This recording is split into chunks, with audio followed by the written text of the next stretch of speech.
बोले महाराज गजब हो गया। ब्रह्मा जी ने कहा क्या हुआ?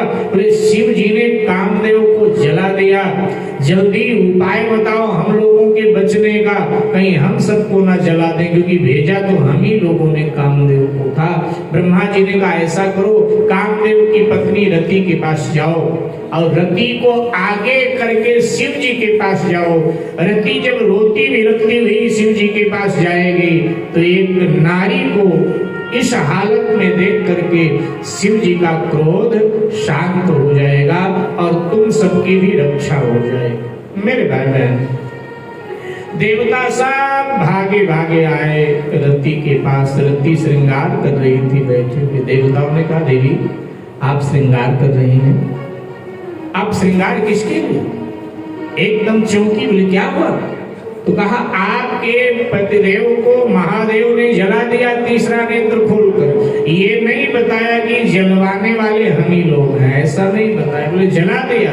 और जैसे रति ने सुना कि मेरे पति को महादेव ने तीसरा नेत्र खोलकर जला दिया तो रति रोती बिलखती हुई पछाड़ खाती हुई सारे श्रृंगार उजाड़ कर भगवान महादेव के चरणों में कैलाश पहुंच गए।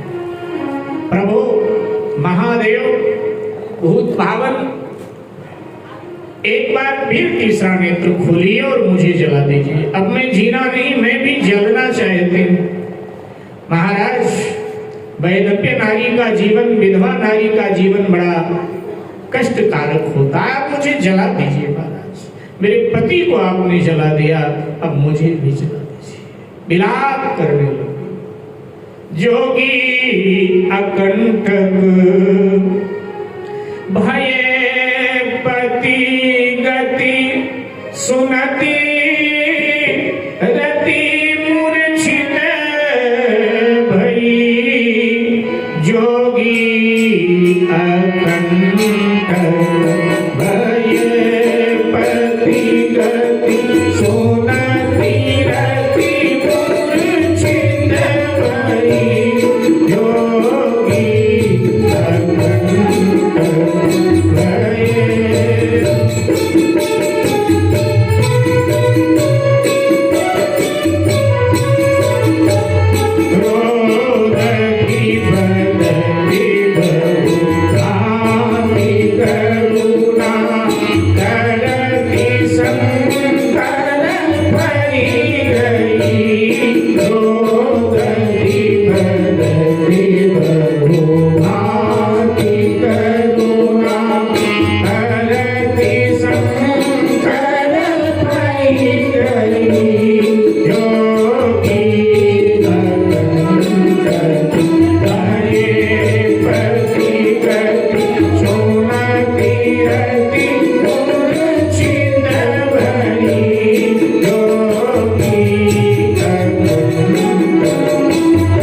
सुहाग देते हो नारी, लेकिन आज मालूम पड़ा मुझे कि आप सुहाग देते हो प्रसन्न होकर, लेकिन जब नाराज होते हो तो सुहाग ले भी लेते हो। महादेव मेरा क्या कसूर? छीन सिंदूर मेरा लिया है,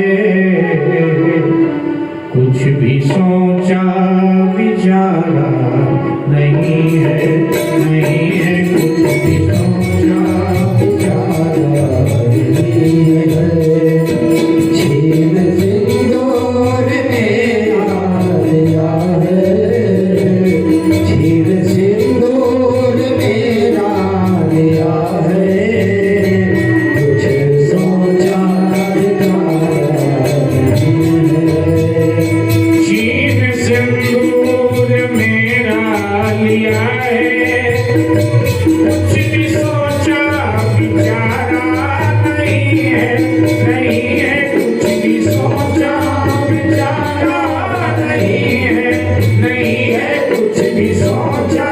विचार नहीं है, नाथ जीवन का पतवार टूटा, नाथ कृष्ण का पतवार टूटा, इसका कोई सहारा,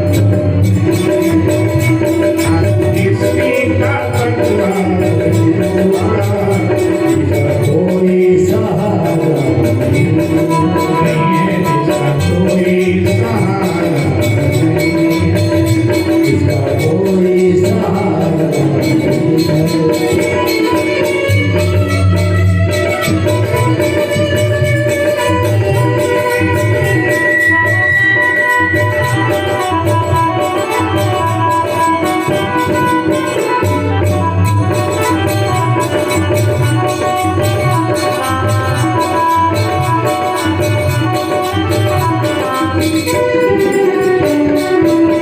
भगवान महादेव ने कामदेव की पत्नी रति पर दृष्टिपात किया।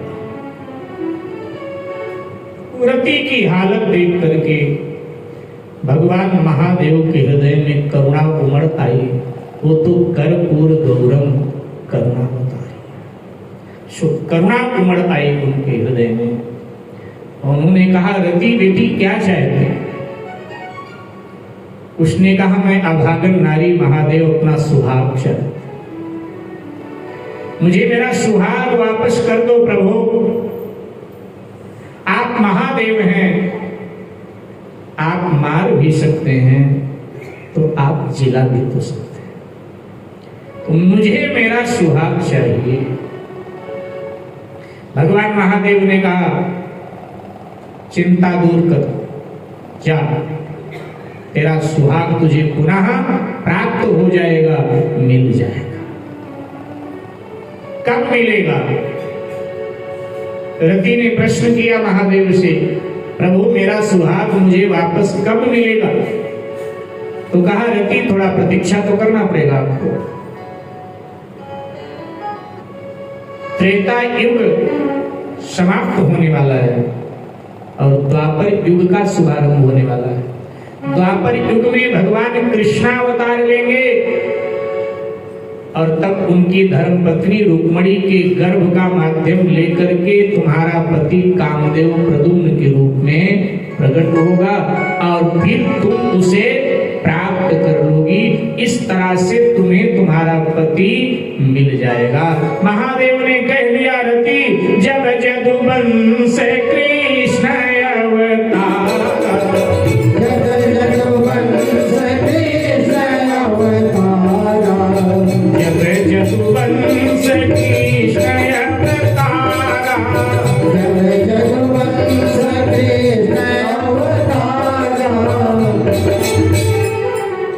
एक बार आप सभी गा दो, सभी लोग एक साथ गा दो।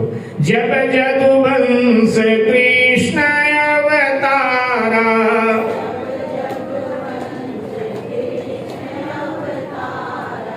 वही हई हरन महामही भारा,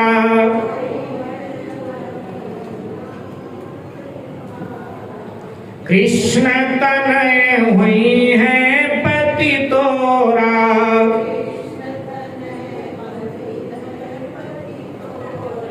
वचन अन्यथा होई न मोरा।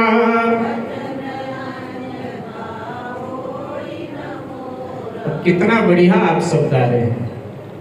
हमारी तो इच्छा कह रही है कि आज इसे संगीत बंद कराएं। जो शेष 26 तारीख तक कथा है बिना संगीत के गाएं, क्योंकि इससे 2 लाभ होगा। इससे एक लाभ तो ये होगा कि आप सब भी गावेंगे, और जब गावेंगे आप सब तो दूसरा लाभ ये होगा कि जो जो पंक्तियां गाई जाएंगी उनमें से कुछ तो याद हो ही जाएंगी, कुछ याद हो जाएगा। पुराने जमाने में ऐसी कथाएं हुआ करती थी, खासकर गांव देहात में। हमारे पुराने जमाने में बचपन में हम देखते थे कि व्यास जी महाराज जी अकेले आते थे और इसके बाद में व्यास जी ऊपर बैठे और श्रोता सब नीचे बैठे। व्यास जी कथा सुना और जो भजन व्यास जी गावे या जो चौपाई गावे, जो श्लोक गावे, तो पहले व्यास जी गावे, फिर नीचे श्रोता गावे ताली बजा करके, और 7 दिन की कथा आराम से पूरी। और फिर व्यास जी के जाने के बाद होता क्या था ना, गांव के छोटे छोटे बच्चे भी कुछ चौपाइयाँ, कुछ भजन के गीत गाते रहते थे। कहाँ सीखा? बोले कथा में सीखा है, महाराज गवाते थे तो गाते गाते हमने सीखा। बहुत बढ़िया गाते। पहले ऐसे ही कथा हो। अभी आज एक सज्जन का हमारे पास फोन आया जमुना पार से, जमुना विहार से। बोले महाराज गणेश पुराण की कथा करवानी है, गणेश पूजा का महोत्सव आ रहा है, तो गणेश जी का जब गणेश जी के पूजा का महोत्सव आएगा भादु में, तो गणेश पुराण कथा करवानी है। तो मैंने कहा ठीक है बता देना। तो बोले नहीं सुनो, ऐसा है ना कि संगीत नहीं रखना है। मैंने कहा फिर?